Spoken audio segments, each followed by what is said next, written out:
Welcome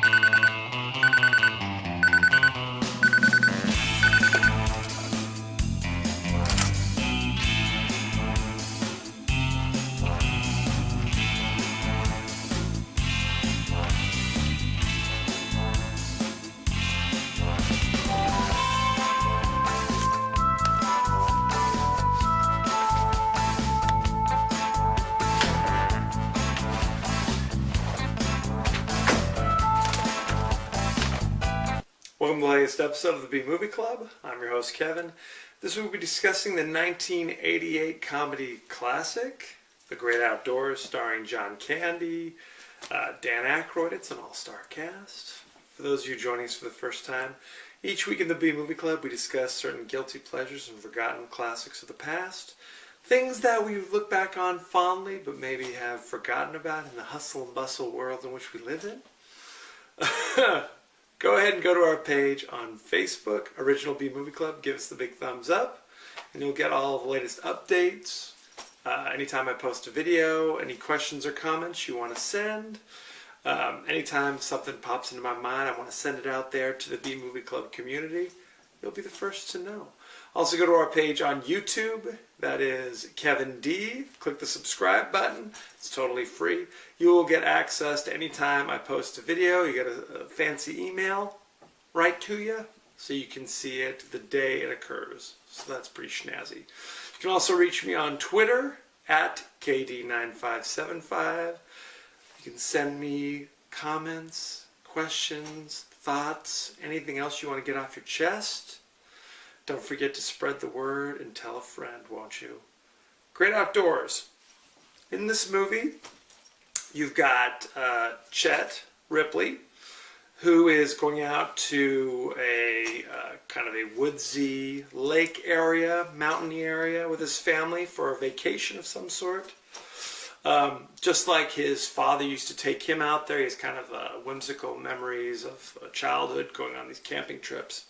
Although they're not camping, they're in a cabin. They're in a log cabin. So as he's settling in, kind of soaking in the great outdoors, if you will, his brother-in-law shows up with his wife and their kids. That's Roman Craig, who's kind of your high-powered investment type guy. He's, he has a seat on the stock exchange, drives a Mercedes, he's got a Rolex, that kind of thing. Kind of a loudmouth, kind of an expert on everything. Needless to say, the mild-mannered Chet takes exception with, his brother-in-law being there. But because he's a family man, he's kind of like, okay, I'm not going to say anything. But of course, over the course of the film, people seem to be having much more fun with his outgoing, bombastic brother-in-law. So it's kind of a sad thing. He's ruining the family vacation because whereas Chet wants to relax on a pontoon boat, go fishing, kind of letting the waves rock by, you know what I'm saying? Roman wants to rent a jet boat so they can go water skiing. It's basically, two different cultures, kind of button heads, if you will. Also in this movie, you've got Chet's oldest son, who's kind of a teenager type. And he has like a little romance thing that goes on with one of the locals. He walks into town. There's a carnival or an arcade or something. Pool table. Meets the local beauty. Again, she's like, they're both like 14 or 15 or something ridiculous. But she's kind of mean and jaded at this age because every summer, I guess she meets some new guy. I don't know what that says about her. She meets a different guy every summer. They strike up a little romance, but inevitably they leave to go on with their lives, and she has to stay in this woodsy community and serve shakes and fries, every summer. I don't know what she does in the off season. Who knows? So there's that little subplot as well. It's basically you've got the family drama. It's a comedy. Family comedy between Roman and Chet, kind of vying for supremacy, if you will. And then like a total random subplot that has nothing to do with the rest of the movie. You have the little romance angle over here. Needless to say, before too long, there's a big blowout about how Roman says to Chet, "Thanks for ruining my vacation." And at this point, Chet reveals. It sounds like I'm talking about an after-school special or some kind of, this is, it's a comedy. It's fun. Even though there's tension, it's kind of delivered in kind of a fun way. One little highlight of the movie is when Chet tells everybody, like kind of one of those scary campfire stories about the bald-headed killer bear of Clare County. How on their honeymoon, he had a chance to see the bear kind of clawing at his window kind of thing. And the only way he was able to drive him off was by shooting at it with a shotgun, which sheared the hair off. Okay, that's not what happened to me, by the way. Sheared the hair off the top of the bear and sent him running. Okay. Needless to say, if they introduced the bear earlier in the movie, I don't want to spoil everything. I don't want to give everything away. But there's things going on. If you have not seen The Great Outdoors, it is streaming instantly on Netflix. Some things you might want to know about it. Written by John Hughes, which goes back to the fact that John Hughes literally had his finger in every movie in the 80s. It is crazy. This is the third and final movie of a collaboration between John Hughes, where the movies were directed by a director named Howard Deutsch, who also directed Some Kind of Wonderful and Pretty in Pink. So that's what I'm saying. John Hughes, he's got all the Brat Pack stuff, and he's also got these things over here. Planes, Trains, and Automobiles. Home Alone. The list goes on and on. It's crazy. So it's interesting because at one point there was talk that Dan Aykroyd and John Candy would actually share top billing for this movie. They were both kind of, this is like the peak of their powers. Interestingly enough, as we all know, Dan Aykroyd started off on Saturday Night Live. John Candy started off on a different comedy sketch show called SCTV, kind of a lesser known Saturday Night Live equivalent, if you will. So there you go. They actually were in 4 movies together. Take a minute. Do you know what they are? What are the 4 movies? What are the 4 movies? Obviously, one of them was Great Outdoors. They were also in The Blues Brothers together. They were also in 1941. And later they were in a really horrible movie called Nothing But Trouble. Steer clear of that one if you know what's good for you. This movie kind of takes place in Wisconsin, I guess. They kind of make references to that. But of course they meet a 109-year-old man who's the oldest man in Canada. Needless to say, it was not filmed in Wisconsin. It was filmed over the course of 3 weeks in July of 1987 in Bass Lake, California. And if you go to Bass Lake, you will see some of the places, the actual places where they stayed, restaurants they frequented. It was all right there.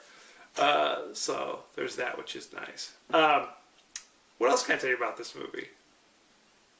This was also the first screen film debut of Annette Bening, who plays Roman Craig's wife. So there you go. So there's another little tidbit there for you. This movie came out at the same time as another kind of guy from the city visits the country kind of comedy. That was Funny Farm with Chevy Chase.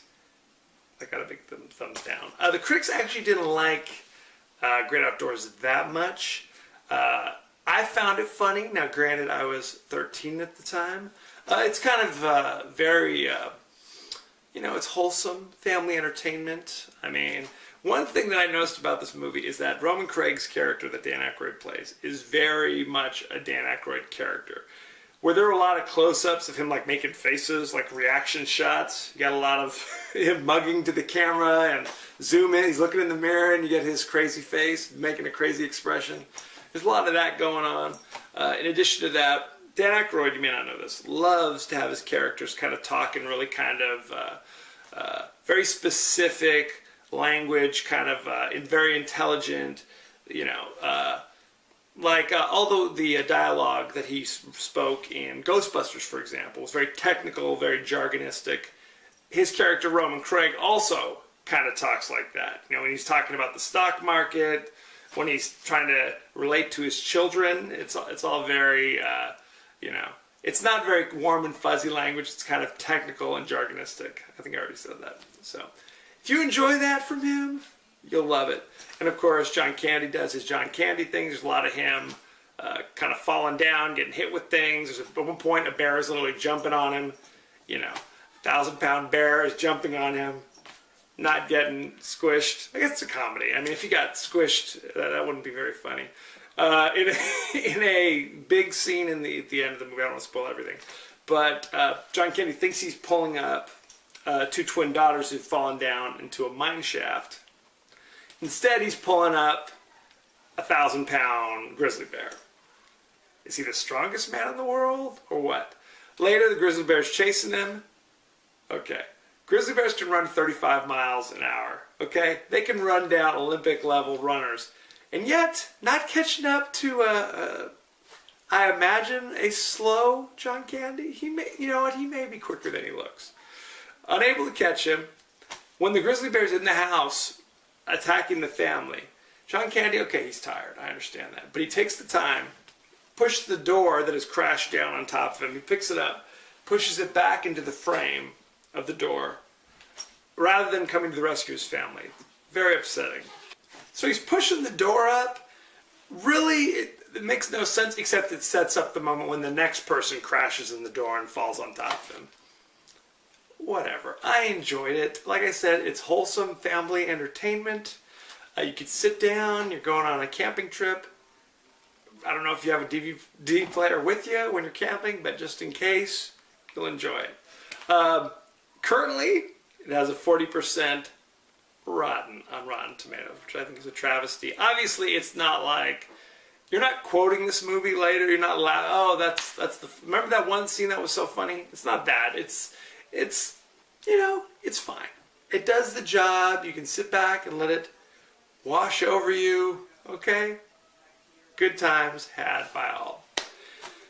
So that's The Great Outdoors. Next week, I'm going to go back to the horror genre, to that 70s classic Amityville Horror, starring James Brolin, Margot Kidder. The list goes on and on.